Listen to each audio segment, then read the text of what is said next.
Hey traders, this is Christian from Hertz Tribeca Trade Group with your end of day market recap for Wednesday, the 12th. And one more day to the long weekend, and it can't come soon enough. A lot of negatives going on in the marketplace right now.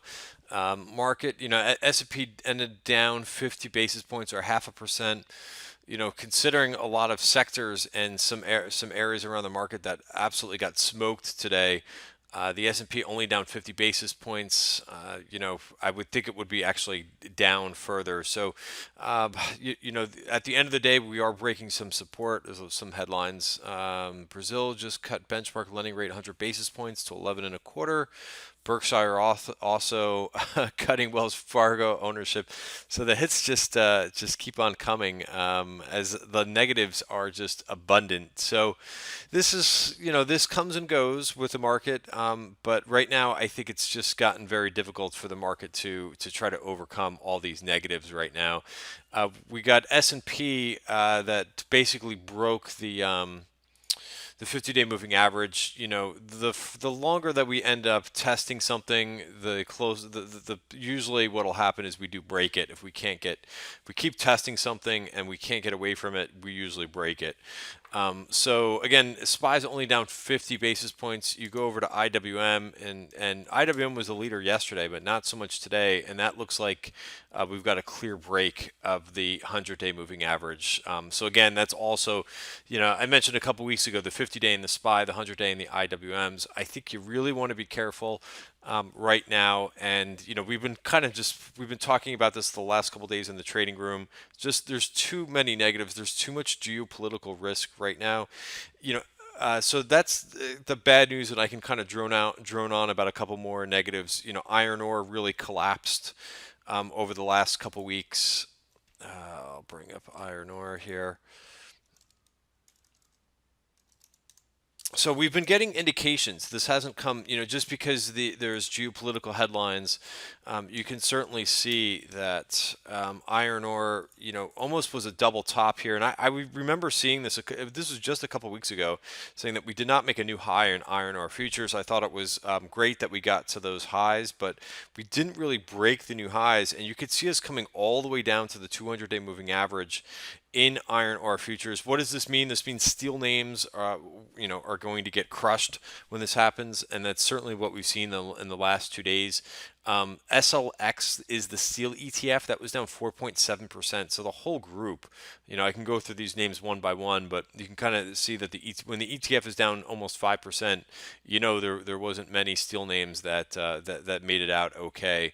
Other than that, a lot of things that got me bullish. Right around the election time are breaking down. Copper was down almost 2.7%.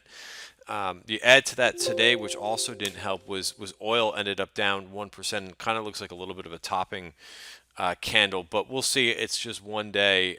Just the fact that we couldn't rally on a drawdown in oil inventories, not the most positive thing, and you can kind of see XOP and OIH, XOP, OIH, XLE.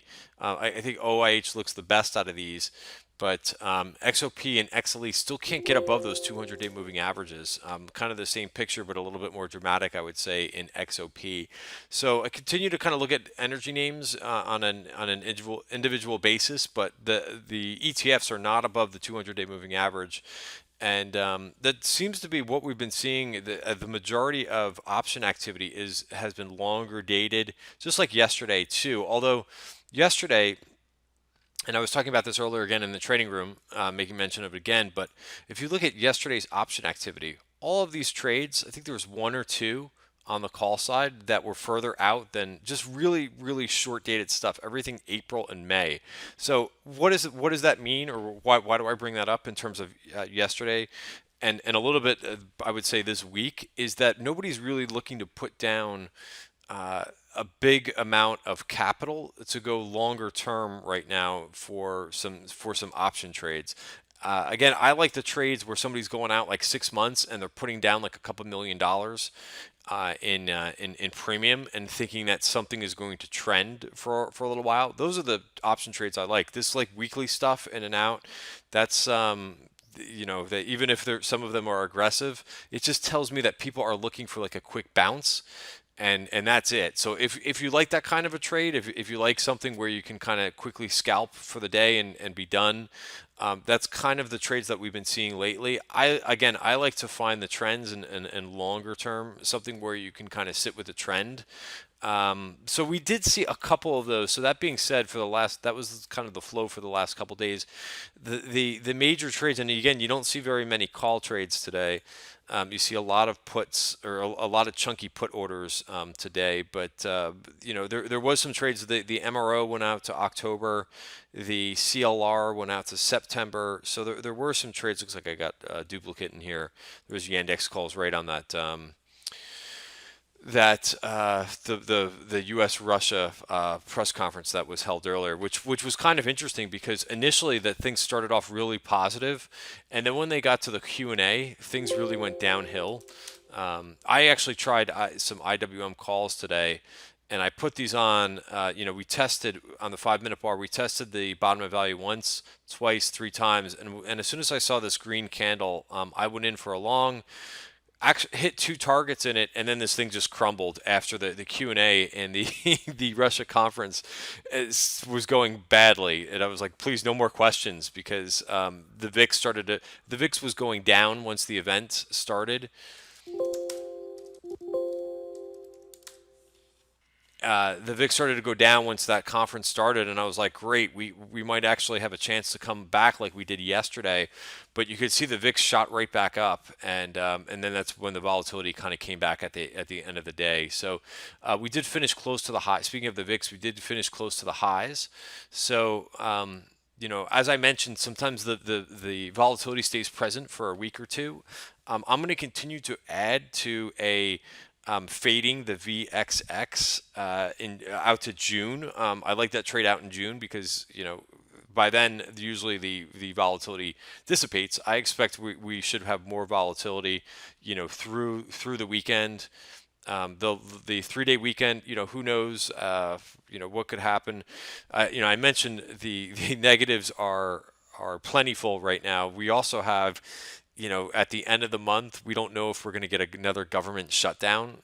Congress is on vacation for 2 weeks, and then they're going to straighten this out in like 3 days once they come back. So, besides that, we've got earnings coming up too, which I originally have not really been taking a lot of big swing trades because I just don't like to swing trade during earnings season. I think it's really difficult. I think we have choppy markets.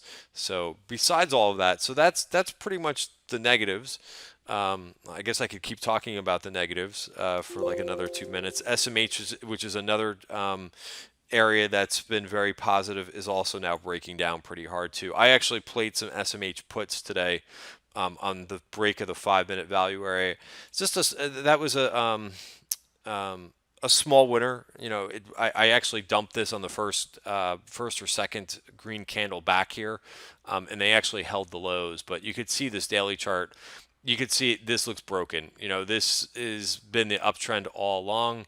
Now we just kind of have to wait. I mean, in a lot of these, when I talk about things breaking the 50 and the 100-day moving average, it just means for the time being, we probably have, I like to ride trends, but as soon as the trend is broken, I like to be out and kind of wait at least for some confirmation back to the upside. So I think that's where we are right now. And we could be in the middle of it. We could be maybe in the beginning third of it. We don't know yet. Looking at a couple other things, I mentioned we've been talking about gold quite a bit. Gold got over the 200-day moving average firmly yesterday and continuing on here. So I'm long one gold miner. I was actually going to try to get long gold today. I didn't think I thought you might be able to trade GLD after hours till 4:15 in options, but that's not the case. There's a few ETFs that you could do that, but GLD is not one of them. But it is what it is. This is above the 200-day moving average. Gold, and same thing with bonds. Again, it's very much risk-off day. Everything, all the safety plays. This is just a traditional risk-off theme. When you have gold rally, gold was up 65 basis points. TLT was up 55 basis points.